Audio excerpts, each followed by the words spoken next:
A paz do Senhor, meus irmãos. E aí, tudo bem com vocês? Eu espero que você esteja bem sim. Eu sou o pastor Heraldo e nós vamos aqui para mais uma EBD em Foco.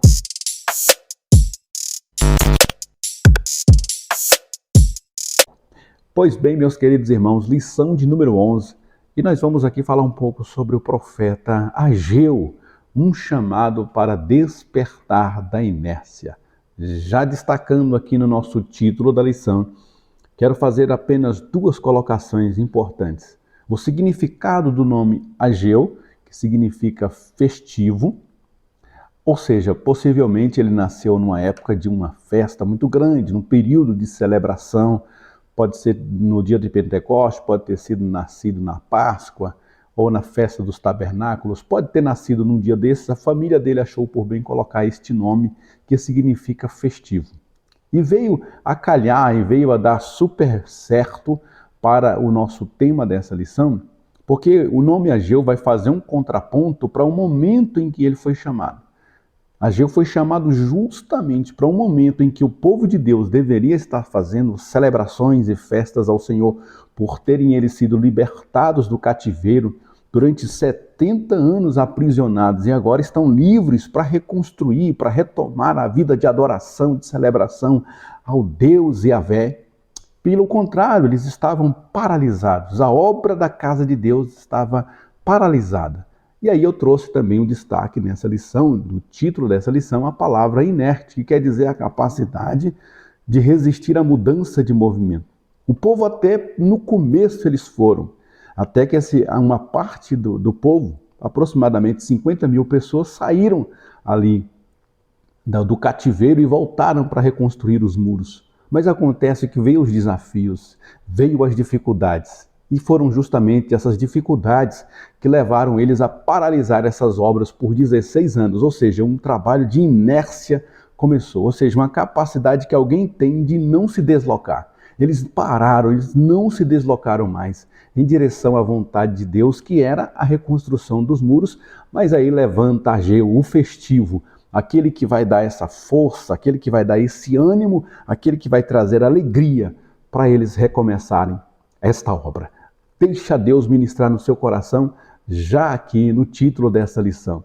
Quem sabe está faltando alegria para nós, irmãos. Quem sabe está faltando alegria para essa geração, para que nós possamos fazer mais e mais a obra de Deus. Não sei como é que é aí na sua igreja, aí nas igrejas na sua região, mas nós temos notado aqui onde nós moramos, onde nós pastoreamos, que tem sido difícil esses dias. O povo de Deus parece que anda cabisbaixo, parece que anda desanimado. Os nossos pastores, nossos líderes, nós como pastores, temos que o tempo todo ficar criando esse sistema de incentivo ao povo, porque possivelmente falta uma alegria do Espírito Santo, uma alegria espontânea de Deus. Mas Deus vai levantar Ageus. Quem sabe é você nessa lição, quem sabe sou eu aqui desse lado de cá. Como Ageus festivos, alegres, determinados, vamos ser levantados por Deus para de novo reconstruir, para de novo levantar, para de novo refazer, para de novo recomeçar aquilo que paramos no meio do caminho. Glória a Deus. Oremos para que Deus levante mais profetas Ageus que tragam esse entusiasmo, essa alegria que a gente tanto precisa para esses dias maus em que a igreja está vivendo. Glórias, pois, ao nome do Senhor. E costumeiramente eu sempre trago aqui essa linha do tempo para você que chegou aqui no canal, é novo no canal, para você entender perfeitamente essa linha do tempo, eu recomendo que você volte lá na lição de número 1, para que você possa entender conosco.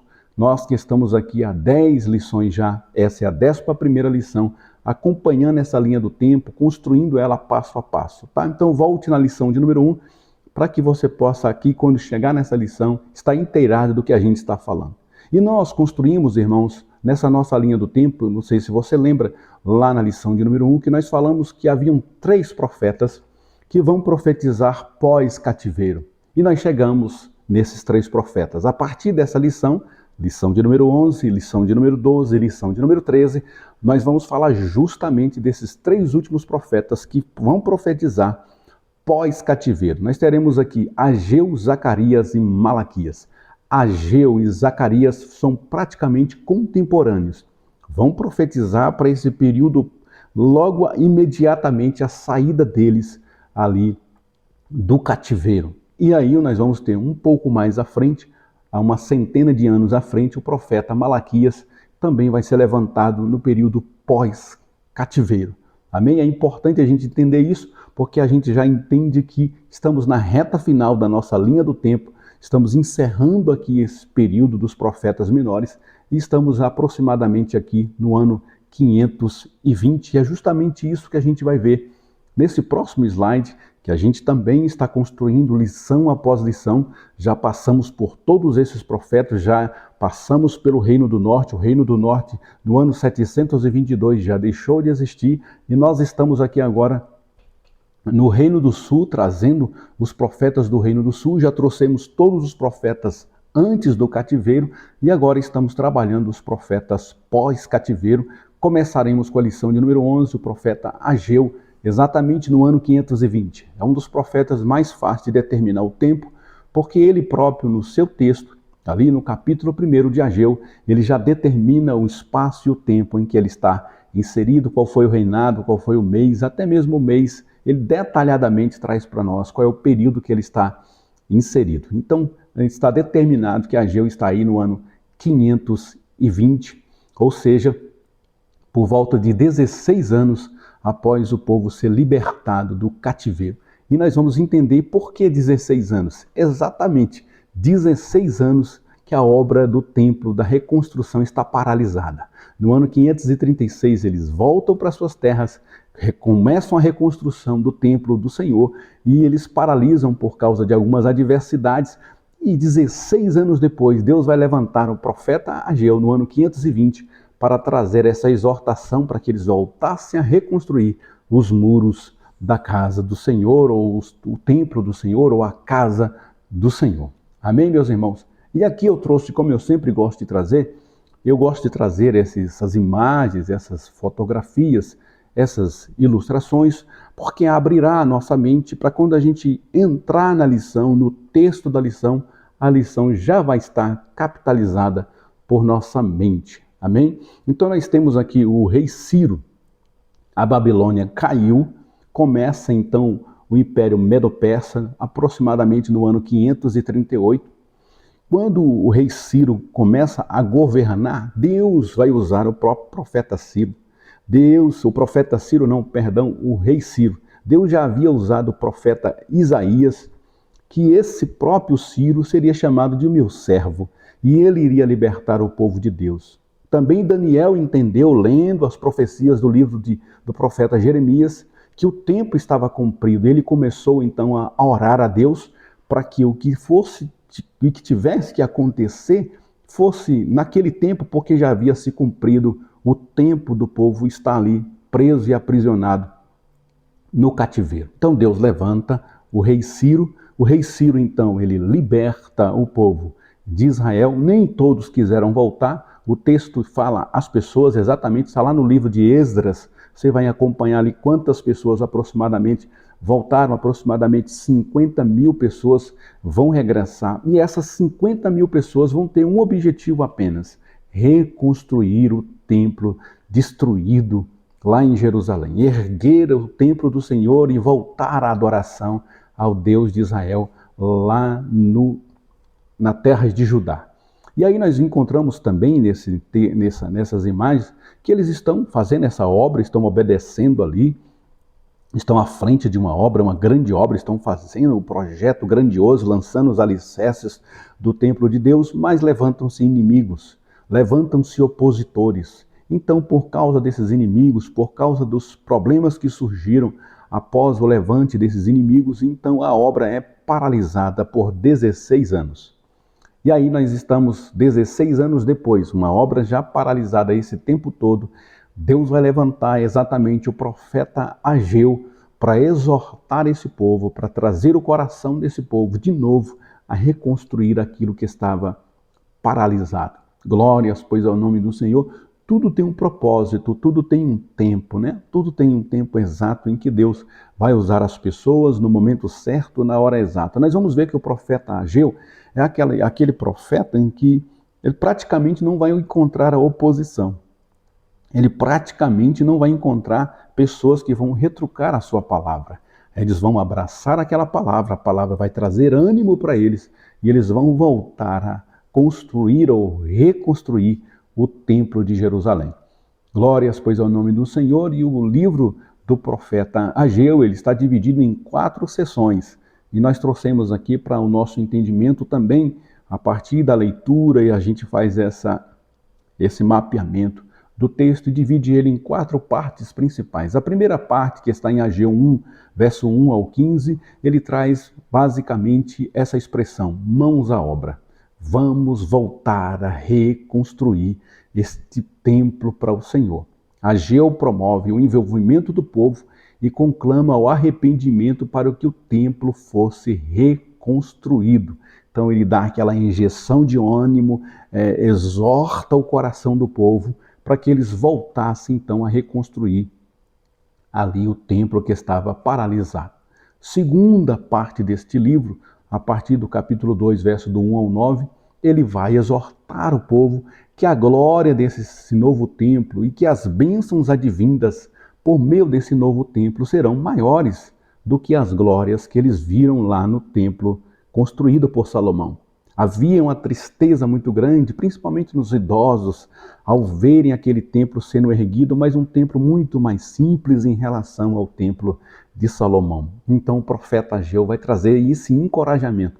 Gente, não se preocupem com a estética e a beleza do templo. Pode não ser parecido, nem chegar perto do templo de Salomão, mas a glória que Deus vai derramar sobre esse templo será de fato maior do que a glória que ele derramou no templo de Jerusalém. O terceiro aspecto que a gente vai encontrar no livro do profeta Ageu é Deus conclamando o povo à santidade, buscando aqui a garantia das bênçãos futuras que Deus derramaria. Somente através do templo e por meio da adoração que voltaria a ser estabelecida no templo é que a promessa de Deus estaria atrelada à prosperidade do seu povo. Eles primeiro teriam que cuidar da casa de Deus, reconstruir a casa de Deus, voltar à adoração, voltar aos sacrifícios. Posteriormente, através dessa obediência, Deus iria derramar bênçãos sobre eles, para que eles também pudessem cuidar da sua vida e da reconstrução das suas casas. O quarto aspecto que a gente encontra no livro do profeta Ageu é o julgamento das nações. A promessa de vitória para o povo de Deus. Deus um dia irá destruir com todos os oponentes, com todos os inimigos, mas o povo de Deus iria prevalecer. Que promessa mais linda contida neste livro. E como eu já disse anteriormente, rapidamente o povo capitalizou essa palavra, abraçou esta palavra e recomeçaram as obras do templo. 4 anos depois do Ageu profetizar e eles recomeçarem as obras, estava estabelecido o novo templo para o Senhor e Deus a partir daí iria abençoar o seu povo. Glórias, pois, ao nome do Senhor, o nosso Deus. Nosso texto de referência para essa lição está no livro do profeta Ageu, capítulo 1, verso 1, 2 e 3. Eu quero destacar aqui no ano 2º do rei Dário. Por isso que nós determinamos, então, cronologicamente, o ano 520, foi exatamente esse ano que o rei Dário já estava reinando há 2 anos. Tá? No 6º mês, no primeiro dia do mês, ele estabelece até mesmo o mês e o dia em que o profeta Ageu vai começar o seu ministério. Veio a palavra do Senhor pelo ministério do profeta Ageu a Zorobabel, filho de Sealtiel, príncipe de Judá, e a Josué, filho de Josadaque, o sumo sacerdote, dizendo: assim fala o Senhor dos exércitos, dizendo: este povo diz, : não veio ainda o tempo em que a casa do Senhor deve ser edificada. Olha só o que eles estavam dizendo. A história que estava circulando é que não era o tempo, não era apropriado. Por isso Deus levantou opositores. Possivelmente eles estavam julgando assim: se os opositores se levantaram, se o templo foi mandado parar a obra, parar a reconstrução, é porque não era tempo. Então deixa eu cuidar da minha vida, deixa eu cuidar dos meus afazeres. E aí Deus vai levantar o profeta Ageu para dizer justamente o contrário. Não, negativo. Não é porque a oposição chegou, por causa que os inimigos se levantam, que vocês vão paralisar o templo. Versículo 3. Veio a palavra do Senhor pelo ministério do profeta Ageu, dizendo, : e é para vós tempo de habitardes nas vossas casas estucadas? E aí em outras versões trazem a palavra luxuosas, né? Suas casas estão muito bem trabalhadas, muito bem elaboradas, casas luxuosas, com material de primeira qualidade. E esta casa há de ficar deserta, e a minha casa, o templo da adoração irá ficar deserto. Então quer dizer que o desafio veio para vocês, vocês paralisaram a obra do templo, a casa do Senhor. Mas a casa de vocês não perderam tempo, não há oposição nenhuma para vocês fazerem a casa de vocês, levantarem casas, não casas simples, mas casas luxuosas. A reclamação deles era, além da oposição que havia se levantado, era a falta de material, a falta de materiais para se fazer o templo. Ora bolas, se está faltando material para fazer o templo, por que agora está sobrando material para a gente fazer casas luxuosas? Na verdade, aqui há uma inversão de prioridades, né? Aquilo que era prioridade para eles terem voltado, era a prioridade, era a reconstrução do templo. E a partir da reconstrução do templo, Deus iria abençoar eles. E eles estavam fazendo justamente o oposto.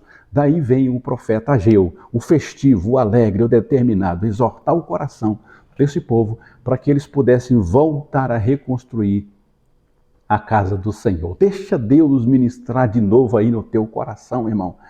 Deus possa ministrar alegria no nosso coração, Deus possa ministrar alegria no nosso coração, nós que somos líderes, você que é professor, eu que sou professor, eu que sou pastor, você que é pastor está me ouvindo, você que é líder está me ouvindo, deixa Deus ministrar, irmão, essa alegria no teu coração, como nós precisamos de Ageus nesse tempo.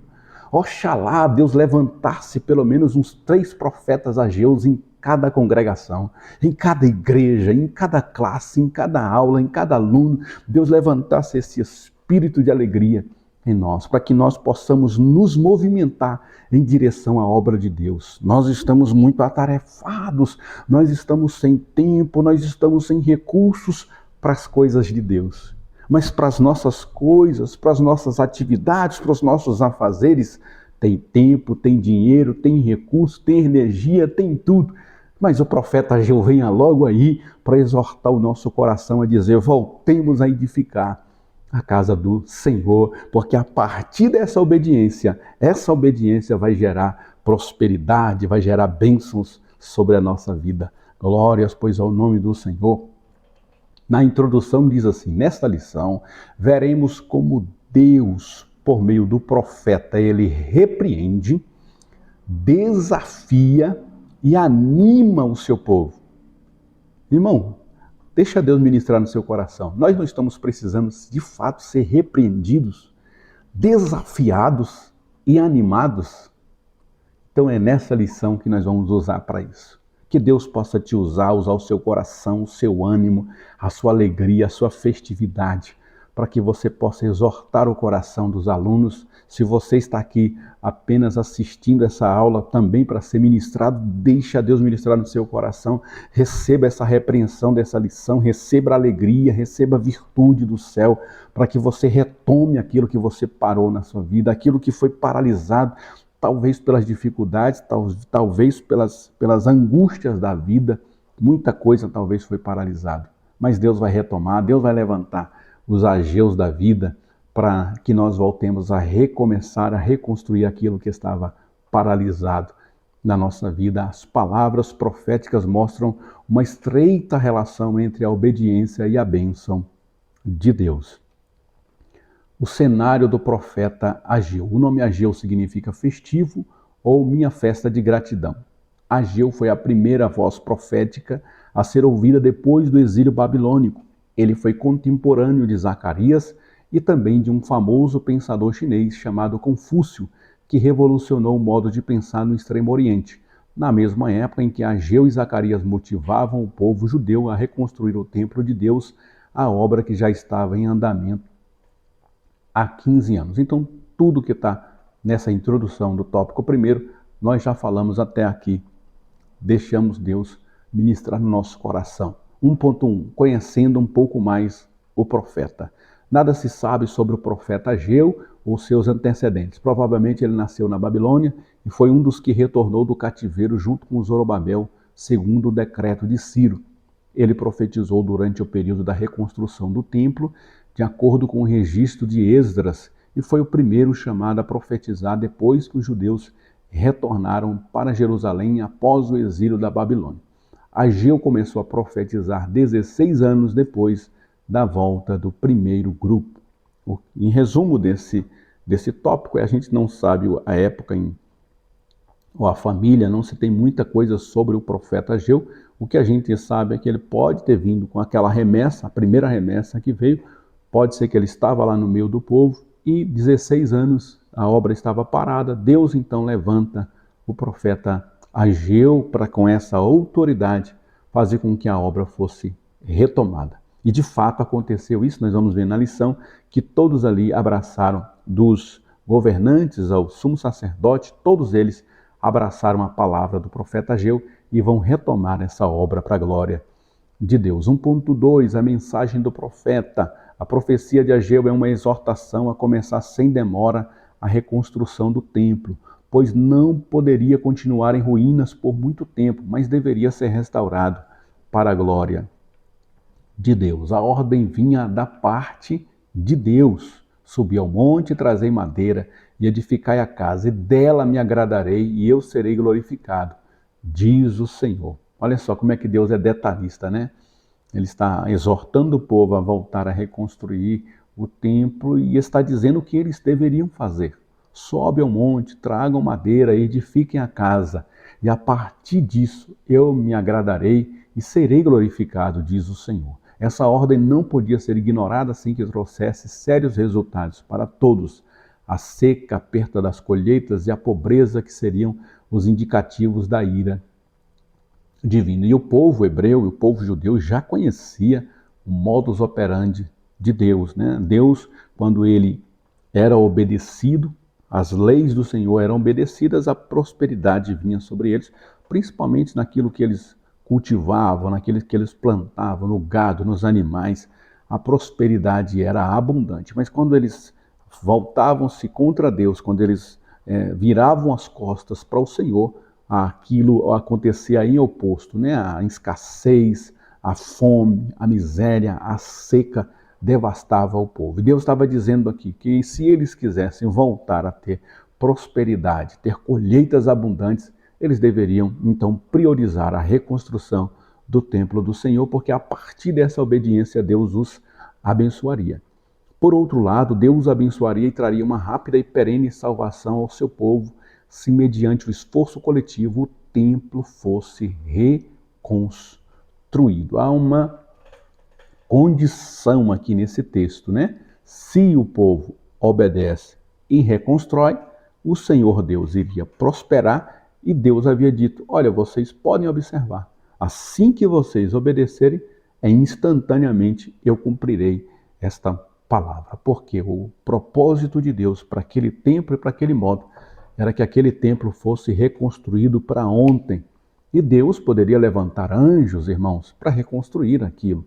Deus poderia levantar os inimigos de outras terras, de outros povos, para reconstruir o templo. Mas era muito pedagógico aqui que eles próprios reconstruíssem, porque eles iriam ver aquelas ruínas como consequência do seu pecado, e a partir do seu arrependimento e daquilo que Deus permitiu eles passarem na Babilônia, e esse regresso agora e essa reconstrução, tudo isso era muito necessário e importante eles passarem por esse processo, né? E tem muita coisa na nossa vida, irmão, que é processual.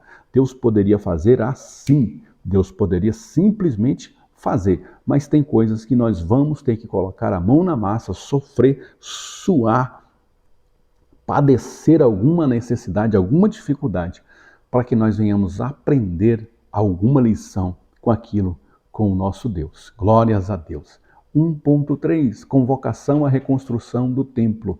A reconstrução do templo teve seu início assim que os primeiros deportados para a Babilônia começaram a chegar em Jerusalém.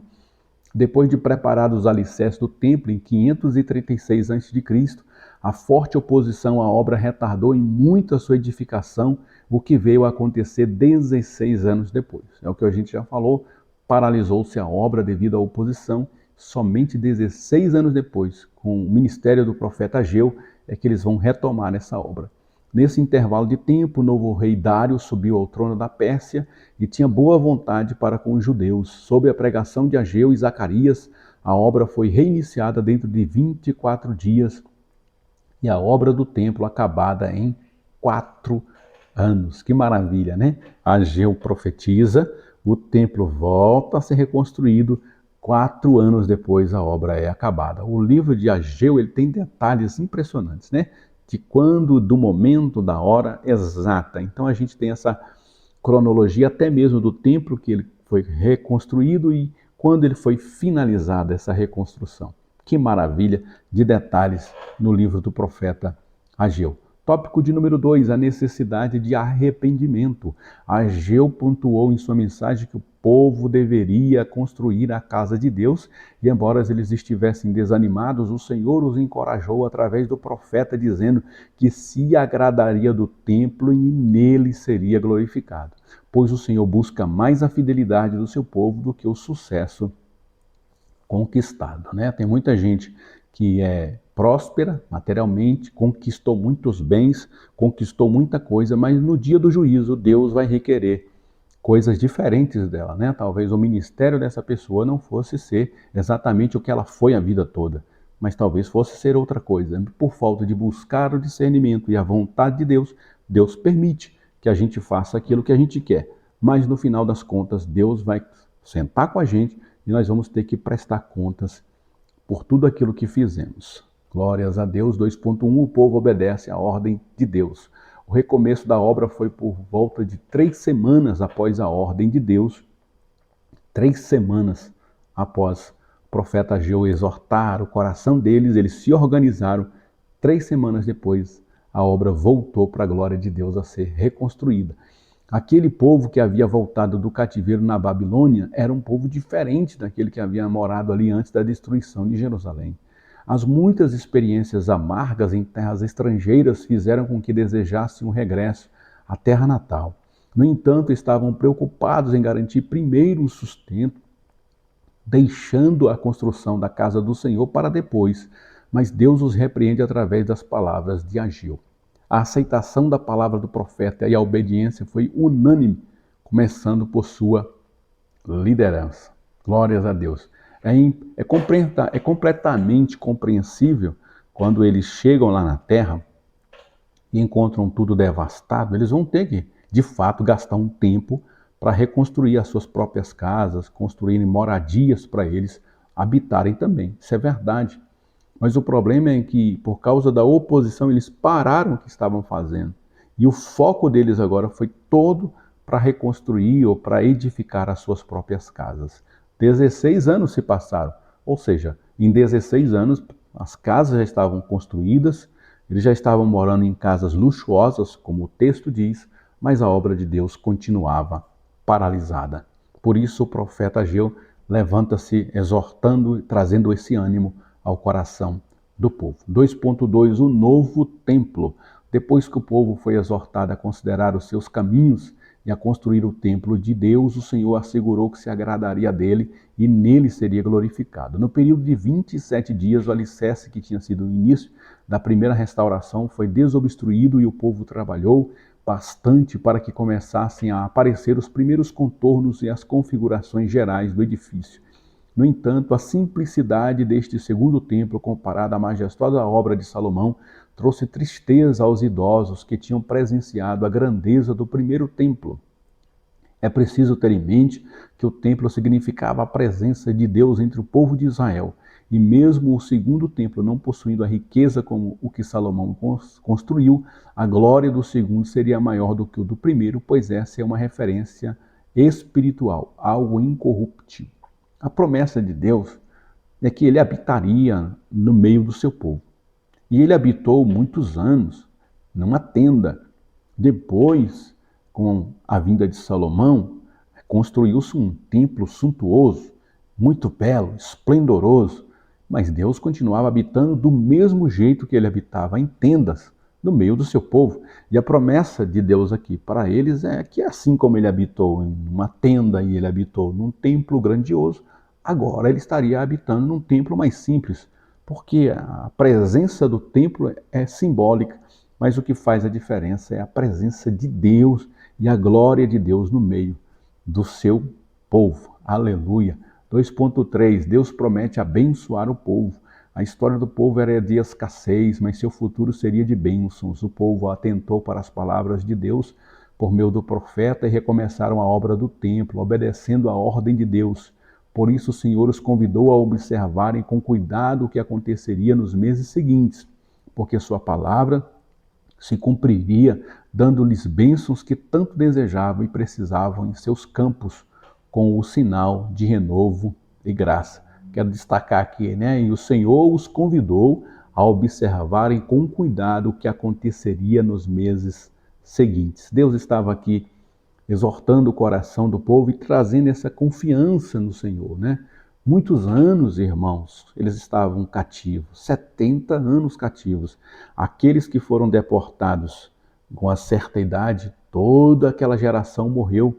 Apenas os que foram para lá muito novos já estavam idosos e voltaram para as terras de Judá, para as terras de Jerusalém. E eles estavam ali vivendo, com certeza, cabisbaixos, desanimados com aquela destruição toda.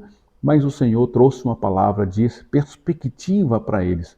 A partir da reconstrução e da adoração a Deus, a glória de Deus ia vir, e a partir disso tudo iria florescer. Que maravilha, né? Que promessa grandiosa é quando o Senhor está no nosso meio e a partir da sua presença tudo passa a fazer sentido na nossa vida. Vamos para o tópico de número 3. Tópico de número 3. Ageu para hoje. E aí a gente continua a contextualização aqui. Ageu encontrou um povo desanimado para a reconstrução de uma obra que já havia começado a ser feita há alguns anos após a volta do exílio babilônico. Mas o povo se intimidou com a oposição dos inimigos, principalmente dos samaritanos. A obra do templo precisava ser concluída, mas além de desanimados, intimidados e sem recursos, o povo estava com suas prioridades focadas em suas vidas particulares. Estavam preocupados em reerguer suas casas, enquanto a casa do Senhor estava abandonada. A palavra de Ageu foi um encorajamento para pôr fim àquele estado de letargia espiritual, né? Que a palavra do profeta Ageu ecoe para os nossos corações também nos dias de hoje. 3.1, há prioridades erradas. O cenário era de abandono da casa do Senhor, enquanto os mais ricos construíam suas casas, um claro caso de prioridades erradas. Como já dito anteriormente, o templo era o centro religioso da vida do povo. Ele significava a presença de Deus entre o povo de Israel. Sem o templo, a vida religiosa do povo estava subordinada a um lugar de menor importância. Nunca é demais ressaltar que o fato de falar sobre prioridades não exime a responsabilidade e o esforço pessoal de cada um na construção de sua estabilidade financeira. Não se deve confundir a prioridade do reino com a negligência humana. Obviamente, eu já disse isso aqui, que o fato de nós estarmos construindo algo para Deus não exime da gente também levar em paralelo a isso uma responsabilidade para com a nossa casa, a nossa família, os nossos entes. Nós somos chefes de família, nós trabalhamos, nós construímos o nosso lar, nós edificamos a nossa casa, mas nós não podemos trabalhar isso como prioridade. A prioridade são as coisas do reino. A palavra de Deus nos exorta a buscar em primeiro lugar as coisas do reino dos céus. E essas demais coisas serão acrescentadas. São coisas secundárias. Deus sabe que a gente precisa se vestir, se calçar, comer, beber. Deus sabe de todas essas coisas. Mas uma vez que a gente se envolve com as coisas do Senhor, a promessa é que Ele vai acrescentar essas coisas na nossa vida. Isso não exime a gente de lutar, de levantar cedo, de trabalhar, de labutar. Mas o problema é que as pessoas têm invertido tudo, né? O tempo delas maciçamente dedicado ao trabalho, à família, ao seu lar, às coisas, e o pouquinho que sobra de força, de energia, de ânimo, de alegria, eles vão fazer a obra de Deus. Por isso a gente tem visto essa escassez de mão de obra, né? Não sei se na sua igreja é assim, aqui por aqui é muito complicado hoje em dia fazer lideranças, formar novas lideranças. Eu me lembro quando a gente era mais novo na fé, quando eu me converti há 23 anos atrás, a gente tinha até uma certa disputa de líderes, né? Dava um certo trabalho para o pastor formar as novas lideranças, né? Porque havia muitas pessoas que queriam se candidatar, que queriam liderar o departamento de jovens, de mulheres, de escola bíblica. Eu me lembro que em uma certa feita foi feita uma eleição e nós tivemos ali aproximadamente 8 candidatos para concorrerem àquela eleição para o cargo de líder da mocidade. Hoje em dia, a gente praticamente tem que implorar, tem que buscar o irmão, tem que fazer um monte de coisa, um monte de arrudeios, tratar bem, fazer isso, aquilo, e deixar um monte de concessões para ver se ele faz alguma coisa para o Senhor. Está muito complicado, né? Por essas bandas de cá. Espero que aí esteja melhor, mas o profeta Ageu vem logo aí para exortar o nosso coração, para que nós voltemos a focar a nossa força, a nossa energia, as nossas prioridades nas coisas do Senhor. Glória a Deus. E o demais ele vai acrescentar, como ele tem sempre feito, e nós somos testemunha de que o Senhor não fica devendo nada a ninguém. Glória a Deus. 3.2, a importância do encorajamento mútuo. Quando Ageu se desperta com o desânimo do povo, ele exerceu um papel muito importante de encorajamento. Ora, pois, esforça-te, Zorobabel. Ele está exortando aqui o coração do líder, né? Diz o Senhor, e esforça-te, Josué, que era o sumo sacerdote, filho de Josadaque, sumo sacerdote. Esforçai-vos todo o povo da terra, diz o Senhor, e trabalhai, porque eu sou convosco, diz o Senhor dos exércitos. O povo estava apático por causa da singeleza do segundo templo, além dos problemas. No entanto, as palavras proféticas são de que a glória do segundo templo, ainda que mais singelo em sua construção, seria maior do que a do primeiro templo construído por Salomão. A importância de ter alguém, né, irmão, sempre alegre, determinado no nosso meio. É importante a gente sempre ter nas nossas igrejas essas pessoas alegres, animadas, que são assim ousadas com as coisas de Deus, que querem mais, que querem aprender mais, que querem se envolver mais. A gente quase não ouve mais jovens querer ser seminaristas, né? Nós não ouvimos mais tantos jovens assim querendo fazer faculdade de teologia, querendo estudar para ser líder, estudar para ser músico, estudar para ser um regente, fazer cursos para trabalhar na igreja, para dar aula, se especializar para fazer uma atividade na igreja. A gente praticamente não vê isso. Mas talvez está faltando também esses encorajadores. Talvez está faltando ageus no nosso meio. Homens que vão se levantar e se posicionar e encorajar, inclusive a liderança, né? Nós vemos muitas lideranças, irmãos, morrendo, sendo abatidas, desanimadas, ficando exaustos, né? Por causa da sobrecarga de trabalho, muita coisa para fazer, pouca gente para realizar, e a sobrecarga vem sobre a liderança que está trabalhando. Né? Muitos líderes às vezes precisavam revezar, descansar um pouco durante um ano, mas não tem opção, o pastor fica ali postergando e aquela pessoa fica ali anos e anos fazendo um trabalho. Quando vai ver, causas doenças emocionais, doenças espirituais, causa problemas na família, causa dificuldades, porque a pessoa ama tanto aquela obra que ela não quer abandonar, não quer deixar de lado, não quer deixar a obra de Deus sofrer. Mas a verdade é que a obra de Deus está sofrendo por causa da negligência, não de um, mas da maioria de nós. A maioria de nós, é verdade, nós estamos negligenciando a obra do Senhor. Então que essa lição sirva aqui, como no 3.2 disse aqui, encorajamento mútuo. Mútuo é eu encorajo você e você me encoraja. Tá bem, irmãos? Desafie o seu aluno. Lance esse desafio na sua aula. Pega esse tópico 3.2. Coloque a turma de pé. E fale assim, olha, turma, é o seguinte. Eu quero que você agora imagine coisas que você não fazia há muito tempo. Muito tempo. Quem cantava não canta mais. Quem pregava parou de pregar. Quem era líder tem muitos anos que não lidera. Vem cá, deixa eu usar essa lição para ministrar no teu coração. Deixa eu ser um Ageu na tua vida. E ministra, irmão, essa palavra no coração da classe. Tira ali um minuto de oração, um minuto de clamor com aquela turma.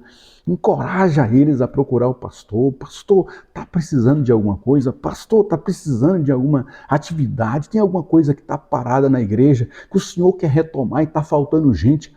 Pastor, conta comigo. Irmã da oração, conta comigo. Irmã do círculo de oração, conta comigo. Você que dava aula, procure o superintendente. Pastor, eu quero voltar a dar aula na escola bíblica, eu quero voltar a pregar, eu quero voltar a ser obreiro, eu quero voltar a ser líder.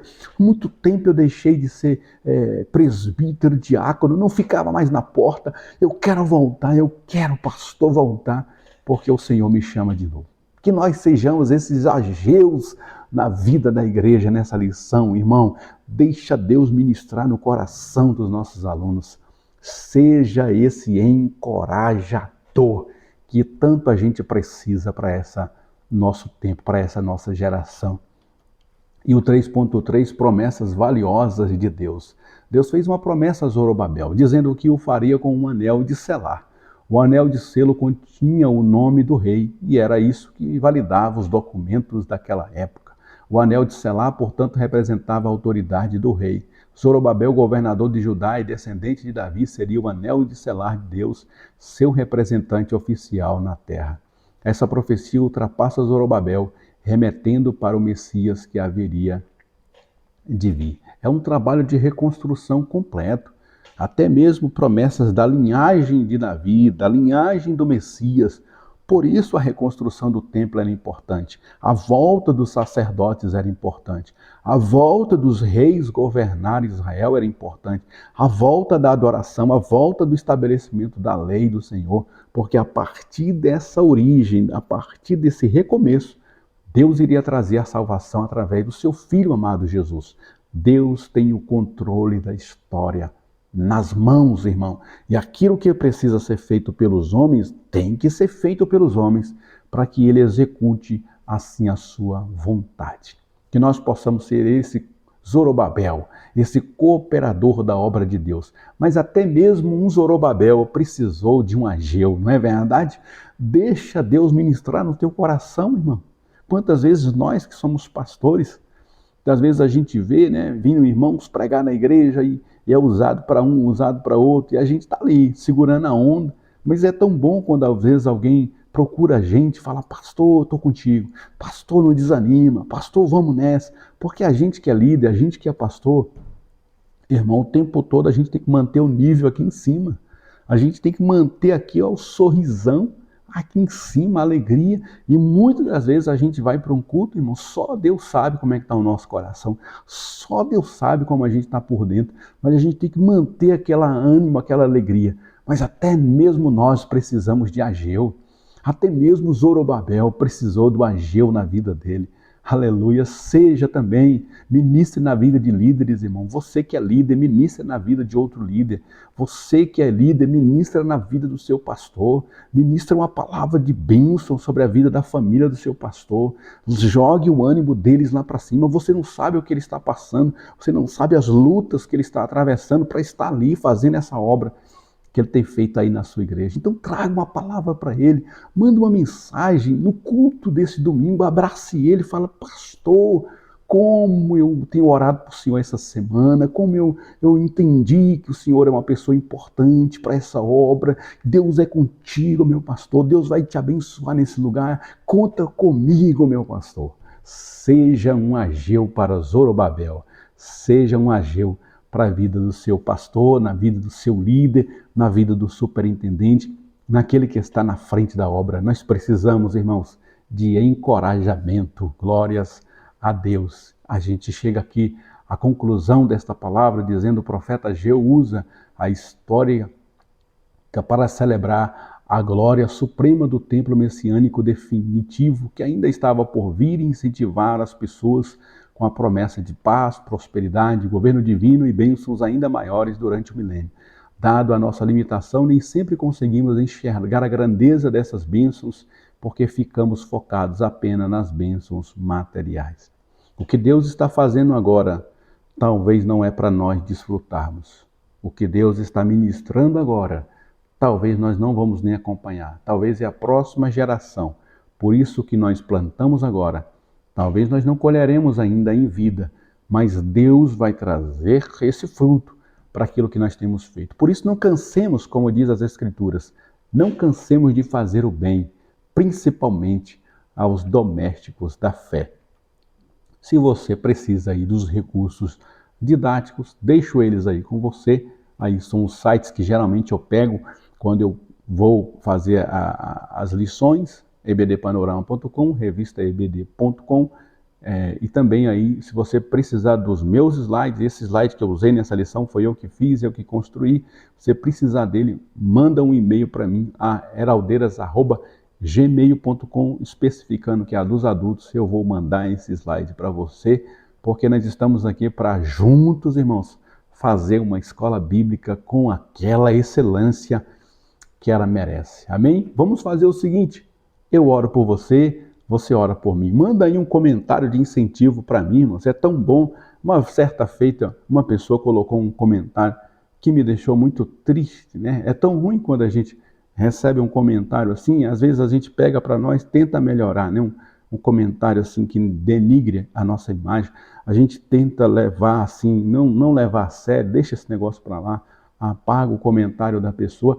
Mas por outro lado é tão bom, irmão, quando a gente recebe um comentário dizendo: pastor, que aula boa, que bom que o senhor veio, que bom que o senhor colocou essa aula, que bom que o senhor está aqui. É tão bom, irmão, se isso enche o nosso coração de alegria. Amém? Eu quero te pedir essa força aí, nós estamos próximos aos 1000 inscritos, eu quero te convidar a fazer parte dessa corrente, compartilha aí nas suas redes sociais, compartilha aí nos grupos da sua igreja, compartilha aí, me ajuda a chegar essa semana ainda, quem sabe, essa semana, a chegar aos 1000 inscritos. Eu vou gravar um vídeo aqui, ó, agradecendo a você, porque você vai ser um Ageu na minha vida, vai me encorajar a continuar com esse trabalho. É árduo, é complexo, é difícil, toma muito tempo, mas nós estamos aqui para te abençoar. Amém, meu irmão? Deus abençoe, deixa aí o seu gostei, deixa o seu joinha, compartilhe essa mensagem com muitas pessoas para que esse canal continue a crescendo, tá bom? Até a próxima EBD em Foco, se Deus permitir. Amém.